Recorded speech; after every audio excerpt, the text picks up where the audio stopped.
Hello everybody and welcome to the video. Today we're going to be taking a look at Nangrim, the Fire Beast Hunter. Now, if you guys have this guy, whether it's in your sealed shrine or in your monster box and you haven't built him, hopefully, maybe in this video, maybe we can convince you to build this guy. Because I've used this guy before and he hits pretty hard. But of course we're on my account that, actually has runes and grindstones and gems and all that. So of course I went through, built this guy to the best of my current ability. And we're going to have some fun with him today. But of course, for us to do that, we first have to go through his skills. Then we'll look at his stats, look through his runes and his artifacts. Then we'll use him in like a few places, right? So let's get into it. First things first is his leader skill that increases the accuracy of all monsters in dungeons by 26%. This is a pretty good leader skill, actually. I mean, it's not a bad idea to use this. You could potentially use this in like Steel Fortress. Like we're going to use him in Steel Fortress. We could use this leader skill. Increasing the accuracy is really, really important, especially for Steel Fortress. But first skill is called Aim Body. He attacks the enemy to inflict damage that ignores all damage reduction effects. Holy crap. I like that skill 1. You guys know that we've been looking at a lot of units that have that skill 1. They're throwing that on a lot of units lately. I mean, they throw it on Realm and Sukuna. They had it on Dragunov. They threw it on the Dark Steel Commander. I mean, there are a lot of units that have ignore all damage reduction effects. But I like it. It's good. Obviously, this means that it ignores shields, defense buffs, endure, invincibility, all that annoying stuff. And I know you guys be facing off against that sometimes. So this should actually be really good then for the Steel Fortress, because the Steel Fortress boss gets a shield buff and a defense buff. Skill 2 is called Aim Weak Spot. He attacks the enemy to disturb HP recovery for 2 turns, leaves the branding effect for 2 turns if the target has higher max HP than that of yours every 2 turns when fully skilled up, plus the damage does increase when skilling this guy up.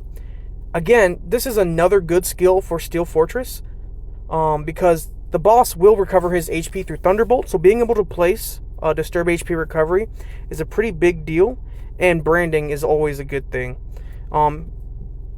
Bad thing, I guess, in a way, is that the branding only lands if the enemy has higher max HP. But that shouldn't be too hard, because obviously most bosses and just in general mobs in the game are going to have higher max HP than you, because you're farming these high level floors. And even if you do use him in like PvP, the way you're going to build him, you're not giving him a bunch of HP. If anything, if you want to make him tankier, give him defense. But every 2 turns is really good. So last but not least is his passive called Hawk's Eye, where he inflicts the damage that ignores the target's defense with a 20% chance with every attack. This chance increases by 15% for every harmful effect granted on the target, up to 50%. So potentially a 50% chance to ignore the enemy's defense. So on top of ignoring all damage reduction effects, you're ignoring straight up defense. This guy has the potential to do a lot of damage. But let's just go take a look at my stats. So the stats that I've given him, he has 43 bonus speed, which I don't know how I did that. 408 bonus defense, 1600 attack, 3800 bonus HP, 77% crit rate, 237% crit damage. So you'll see that I placed most of his stats on crit damage. So let's go look at his runes. Of course, this guy is on Rage Blade. Got the intangible rune up here. I could have made him faster if I had intangible grinds. But this one is accuracy. It could have been different, maybe. Like it could have been speed or something, but I think this is fine. Here's this rune. Obviously you can't have attack percent or flat attack, I don't think, in the slot 3, so defense, and there's also the HP, but I could only roll out one thing. If I could have rolled out the HP, I would have turned it in for accuracy or speed, which I guess it's speed because there's accuracy innate. Here's this one. I wish I could have given him attack percent here, but I really needed the crit rate, so yeah. But this one makes up for it. So you see attack percent here and flat attack. And then on this final one, flat HP. Dude, what am I doing? Oh, gosh. We have the defense. Yeah, let's just switch this out to defense. Give him less HP. Let's try one more time. Okay, whatever. I'm not going to fight this. So, we're going to take him into a few places.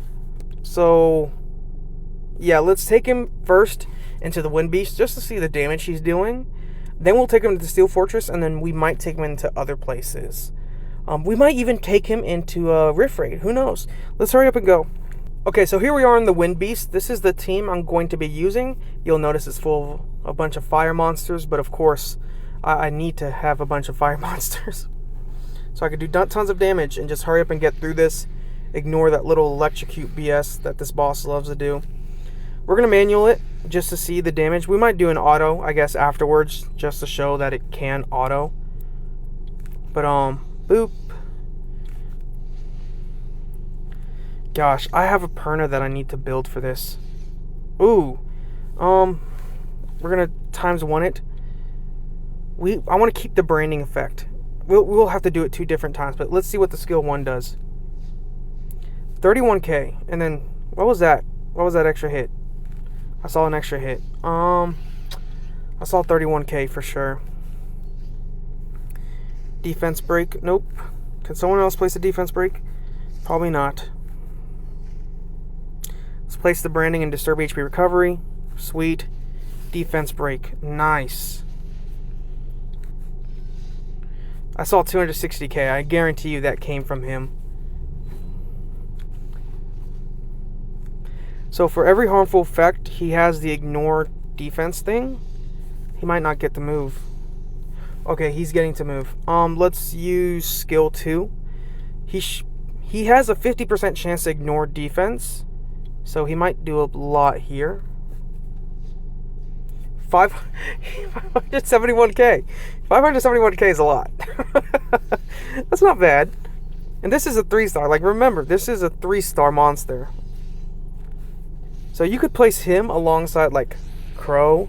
Like, you can, like, if you're going to build a team, it could be, like, that's 28k. It could be him, Crow, and Ryok in the back, with Igar as well in the back with Igar leader skill. And then in the front, you could have, like, Colleen and, like, Kaki, but just a thought.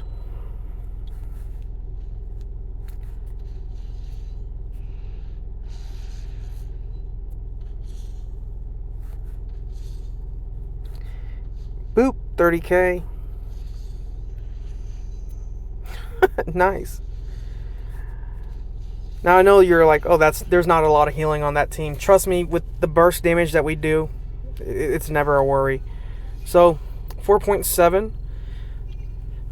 Do we really need to do another run? I don't think we need to. I mean, we saw the damage. 500, almost 600k. That was 570k. Skill 2 on the boss with branding and defense break with an attack buff. That's not bad at all. Yeah, no, I think we could just skip straight to, did we go to Rift Raid next? Let's just go to Rift Raid while we're here. Okay, so here we are in Rift Raid. Don't ask me about the teams because I'm not going to answer. Joking. I wonder, can we put... No, that sucks. Yeah, this is the team we're using. Let's see what he could do. I want to see him obviously land the branding and disturb HP recovery and just do a lot of damage. That's all I'm hoping.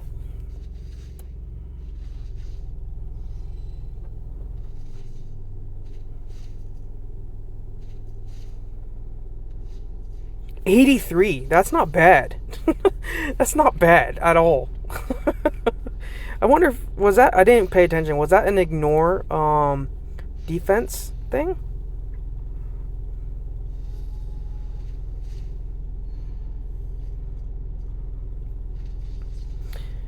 Okay, we have glancing. 77, and he ignored defense. That was a skill 1, ignore defense. That was not bad. Do we see this again? We'll do one more battle. 77k on skill 1 is not bad at all. That was nice. 45 seconds. And you know what? I get to make a video and I grind, or I farm for grindstones. Yes, same members, same fight. Just go in. One more time. Gosh, I need to get back to doing that 3-star only series. But I'm going to have to wait till I finish up one of the series. There's too much There's too many accounts that I gotta be farming on. 55k. He did 80k. Wow. Come on, place glancing. Oh my gosh, we're gonna get hit. Oh, fantastic. Please, Zhongfei, cleanse with your skill 2. Nope. Someone plays glancing at least. 76k. 76k. So he's hitting over 70,000 damage on his skill 1. Now we have glancing, but it don't matter now. Easy. I mean, 77k. But you know what? Obviously, why not bring him into a dungeon where he's going to do even more damage, like the Steel Fortress boss. Let's go there. Okay, so here we are, Steel Fortress Abyss Hard. I took Verd out of the leader spot, so we're losing attack speed, but we do increase the accuracy of our units, which in the Steel Fortress floor, you want accuracy, because you want to land the block's beneficial effects, as well as disturb HP recovery. So, this guy is really good here. Nangrim is really good here. They can go and auto that. That increased accuracy is going to be massive, though. Gosh. Because it's just like 42k.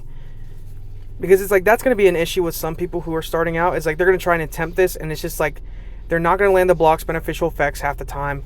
And it's just like they're going to spend like 10 years in the dungeon. Okay. I don't know what's with Iragar's AI, but boop. 51k ignore defense. There we go. You're back on track, Iragar. They're landing the block's beneficial effects a lot, though, which is good. 62k ignore defense.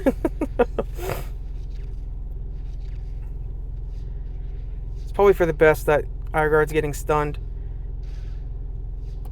Okay. Come on. What are you doing? Oh my gosh. You had skill 2 up. I know you did.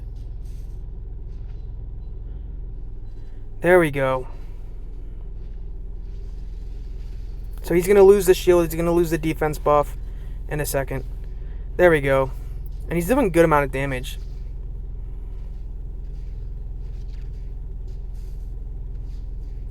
Was that 25k?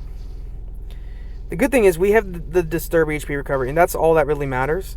Is we need the disturb HP recovery, because that thunderbolt that you saw happening, he would heal from that. Plus the damage we get from Nangrim, plus his leader skill, I think that helps. So even though Iragar just died, it's not a problem. He's almost dead anyways. Plus we might ignore all damage reduction effects. Yeah. So it helped, even though Iragar was just throwing the whole time, which I don't like Iragar for this. Like, Iragar's AI sucks. It's just like, even though Iragar was pretty much throwing half the time, he wasn't using his second skill or his buff. Like, look at that. It's just like Nangrim. I think it's thanks to Nangrim that we're really pulling through. 55k. Gosh. It's just like, imagine getting hit in the face by Mike Tyson. And that's just Nangrim right there. Nangrim is, you know, like Mike Tyson calls his left fist Nangrim. Now we know why. As I say that as he hits for like 4k. Iragar, I will sell you so quick. You piss me off. Use your buff right as we're leaving. He pisses me off so much. 18k. And then it's just like he's going to get hyper-focused too. It's just like nonsense.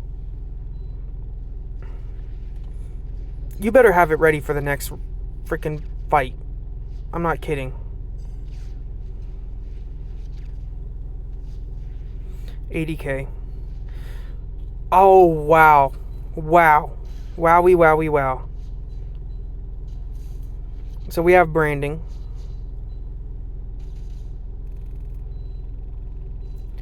There we go. You know what? Nangrim is covering for the mistakes that Iragar loves to make. Dang, that was pretty good. Got stunned. If only we had immunity. Or AoE crowd control. Maybe we could switch out Verd. A minute 44. Maybe we use a little special somebody. Hold up. We'll be right back. Whatever. I don't know. I was going to use a unit, but I'm saving this unit for a spotlight, so... Oh! Did you see that I was going to sell you right after the video, Iragar, and you decided to do your job? Cool. I don't mind that we lose the rotation, like, or attack bar boosting thanks to Verd, because it's just like, I'm just using him. Wow, that was a lot of damage. And we didn't even have an attack buff, did we?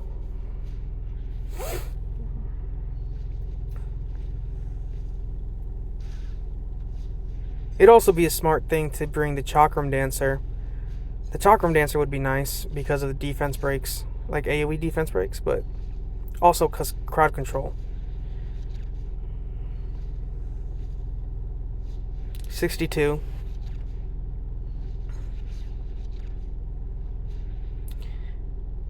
Don't fuck it up. I mean, you didn't land it, but that's fine. At least you did it in the way you were supposed to. Gosh, I love that he ignores damage reduction. So even like when we're not landing any of our beneficial effects blocks, he's still doing damage. Like, look how much damage he did before we even took down the shield or the defense buff. He did like, what is that, 15% of the boss's HP? So it's just like, Nangrim is made for this. Oh my gosh. Okay. Yeah, I think I've seen enough. Let's go back to the monster box. Okay, so what are my final thoughts on Nangrim, the Fire Beast Hunter? I love this guy. I think you guys should build him if you haven't already. I mean, his kit is perfect for Steel Fortress, and he's also pretty good in the Wind Beast. And I mean, that's not even... I mean, in this video, we didn't even really show all of him in a way where it's like we could have used him potentially in Spiritual Realm, because it's like he's a fire unit and he deals a bunch of damage. I mean... We didn't even show him off in any, like, PvP or, like, TOA or anything like that. I mean, we just brought him in, like, 3 spots. But in those 3 spots, he did his job. I mean, the fact that, like, Wind Beast, he just did amazing damage. And Rift Raid, he did amazing damage. Plus, he brings the branding and Disturb HP recovery. He does, like, a lot of ignore defense, which I love. And in Steel Fortress, I mean, he was clutching up with the damage. I mean, he was doing a whole lot of damage. I mean, anywhere from... If he wasn't critting, he was doing like 4K. I saw that. But like 80K, 60K, 70K, you are seeing that damage. And that is skill 1 sometimes. It's just, he does a really good job. His kit is perfect. I mean, especially for Steel Fortress. I mean, yeah, no. I like this guy. I want to know what you guys think, though. Could I have done him more justice? Do you think he's not actually as great as a unit as I'm passing him off to be? You guys tell me in the comment section below. But until then... Until I see you guys in the comment section, I'll see you guys in the next one. Peace.